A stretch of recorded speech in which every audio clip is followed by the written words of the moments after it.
Olá, crianças, bom dia, tudo bem com vocês? Espero que esteja tudo bem e estou aqui para mais uma aula, né? Então vamos orar, pedir a Deus sabedoria, orientação para que a gente possa aprender mais sobre a palavra dele. Oremos então.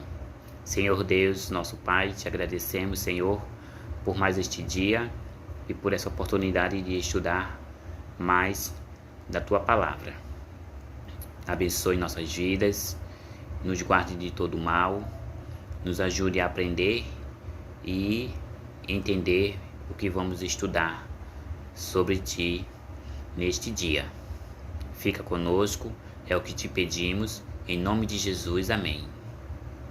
Então, crianças, a nossa lição de hoje, ela tem como título suposição e ação. E o significado de suposição quer dizer algo que a gente vê ou ouve e criamos, né, diante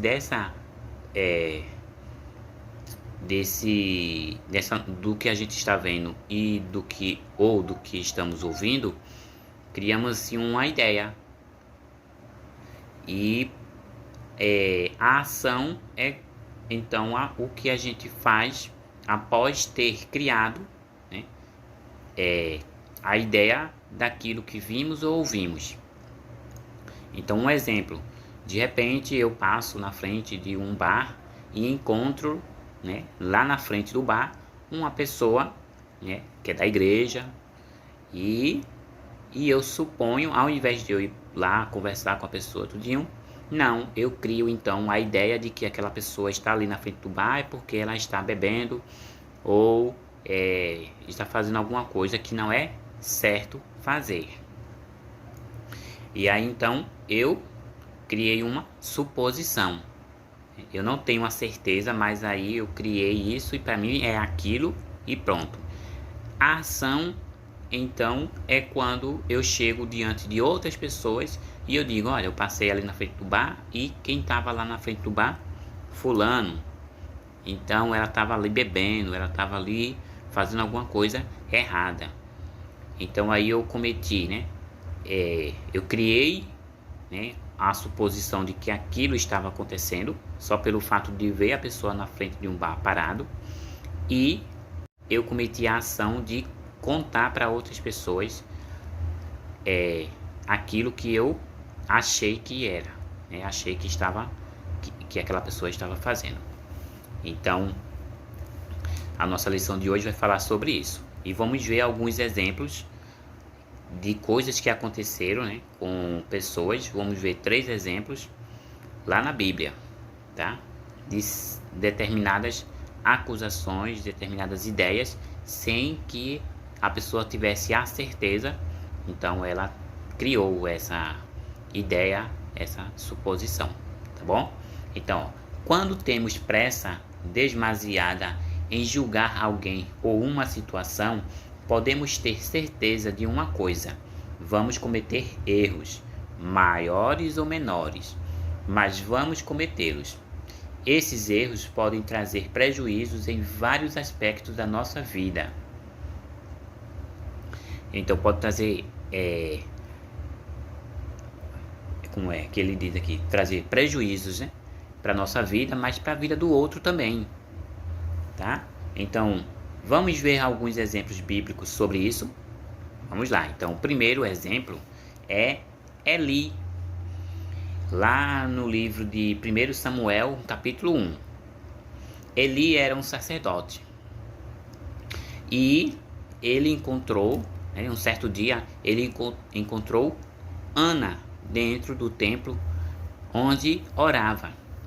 Ana era uma mulher que era estéril, ela não podia ter filho, mas um sonho que ela tinha era de ser mãe. E aí ela criou um propósito, né, com Deus, e aí ela ia para a igreja orar ao Senhor, suplicando a Ele que realizasse esse sonho dela, de ser mãe. Mas para isso ela precisava de um milagre, né? que Deus fizesse então o milagre na vida dela para que ela pudesse então gerar um filho. E Ana estava ali orando a Deus e chorando muito. E o semblante de Ana estava diferente, porque ela chorava demais. E esse sacerdote ali, ao ver Ana daquele jeito, ele pensou, imaginou que Ana estivesse bêbada. E ele se aproximou de Ana e, ao invés de conversar com Ana, ele a repreendeu, né? Ele questionou por que ela estava bêbada dentro da casa de Deus. E Ana então começou a explicar para ele e disse que não estava bêbada. Então ele criou uma suposição e acusou Ana de estar em um estado que Ana não estava, que era bêbada, né? Então, esse fato nos mostra que uma conclusão falsa, que foi a que o sacerdote ele teve, né, prejudica o outro, pois pode ofender uma pessoa inocente. Foi o que aconteceu com Ana. Ana estava totalmente inocente e ela foi acusada ali de estar bêbada. O segundo exemplo que nós vamos ver é de um carcereiro. Carcereiro é a pessoa que cuida da cela, né, onde ficam os presos. E naquela época, a responsabilidade do carcereiro era muito grande, né? Eles tinham que cuidar da cela onde havia aqueles presos e ter o máximo de cuidado para que eles não fugissem. Porque se um preso fugisse, aquele carcereiro, ele seria morto. Ele teria que pagar aquele erro com a vida. Então, aconteceu que esse carcereiro, ele estava responsável pela cela onde estava preso Paulo e Silas. E Paulo e Silas, né, tinha apanhado bastante e aí tinha sido preso. Mesmo diante dessa situação que Paulo e Silas passou de ter sido espancado e preso, eles não deixaram de adorar ao Senhor e começaram então a cantar várias músicas ali dentro da cela. Eles não se entristeceram porque eles estavam confiantes que Deus estava ali com ele e que aquela situação que eles estavam passando iria a qualquer momento acabar. Então eles tinham uma confiança em Deus enorme e eles continuaram a cantar. Só que através desses louvores, dessa adoração que eles permaneciam fazendo, mesmo diante da situação difícil a qual eles dois enfrentavam, houve um terremoto e esse terremoto fez com que as celas, né, se abrissem, né, dali da prisão, né, as portas das celas. E aí o carcereiro, né, achou que eles tinham fugido. E aí pegou a espada, a própria espada, e ele ia tirar a própria vida. Porque ele sabia que depois ele ia ser morto por conta disso, dos prisioneiros ter fugido. E quando ele estava prestes a cometer esse ato de tirar a própria vida, Paulo e Silas chegaram atrás dele e aí impediram dele fazer isso. E então a gente pode ver, né, essa passagem bíblica lá no livro de Atos, no capítulo 16, nos versos do 19 ao 34. Esse fato mostra que uma suposição falsa pode prejudicar a nós mesmos, que era o que ia acontecer, né? Aquele homem, se tivesse tirado a própria vida, ele ia prejudicar a si próprio, por ter apenas uma suposição, né? Ele não tinha certeza, mas a ideia dele era que Paulo e Silas tinham fugido. No caso específico do carcereiro, ele quase tirou a própria vida por acreditar que os presos haviam fugido, quando na verdade eles não tinham fugido, né? Estavam ali. Outro exemplo é sobre Maria Madalena. Maria Madalena, amiga de Jesus, Jesus, né, que quando foi crucificado, passou então 3 dias para ressuscitar. E ao terceiro dia, quando Maria Madalena esteve lá no túmulo de Jesus para visitar, Jesus já havia ressuscitado. E aí ela não encontrou. E ela ficou triste, ela começou a chorar porque o corpo do amigo dela, né, de Jesus, não estava mais naquele lugar. E apareceu um homem atrás dela. E assim ela entendeu que aquele homem era o jardineiro, era uma pessoa que cuidava ali daquela área. E perguntou, né, onde que o senhor colocou o corpo do meu amigo, né, para que eu possa ir lá pegar e levar embora. Só que, na verdade, aquele homem não era um jardineiro, aquele homem era o próprio Jesus que já havia ressuscitado. E quando ele falou, ele chamou o nome de Maria, então ela entendeu que ele não era um jardineiro, era Jesus, porque chamou o nome dela e ela o reconheceu também, né, pelo fato da voz. E aí então ela entendeu que ali não era uma pessoa estranha dela, era o Jesus, o Salvador também dela, né?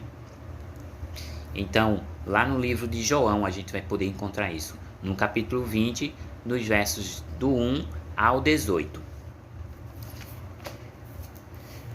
Quando estamos focados apenas em nossos próprios problemas, perdemos de vista que Deus está sempre presente em nossas vidas, pois Ele nunca nos deixa só. Essa falsa suposição prejudica o nosso relacionamento com Deus. Foi o que aconteceu com Maria Madalena, né? Ela estava tão focada naquele problema que estava acontecendo, naquela tristeza, né, por Jesus ter morrido, e estava tão triste. E aí quando Jesus apareceu, ela não reconheceu. Ela não entendeu que estava ali diante do Salvador da vida dela e amigo dela, o qual ela conviveu algum tempo com ele, né? Andou com ele e ouviu as pregações dele. E ela não reconheceu porque ela estava focada num problema. E a gente não deve estar assim, porque termina Deus estando do nosso lado e a gente está tão focado ali naquelas coisas que está acontecendo conosco que terminamos não vendo, né, que Deus está ali conosco, está cuidando da gente, está resolvendo aquela situação difícil para a gente não consegue ver. Fica igual a Maria Madalena, né? Mesmo diante do seu Salvador, ela não o reconheceu. Então, quer ser esperto e se livrar de certas enrascadas? Verifique bem os fatos antes de tirar suas conclusões. Foi pensando nisso que o sábio Salomão, o rei Salomão, né, escreveu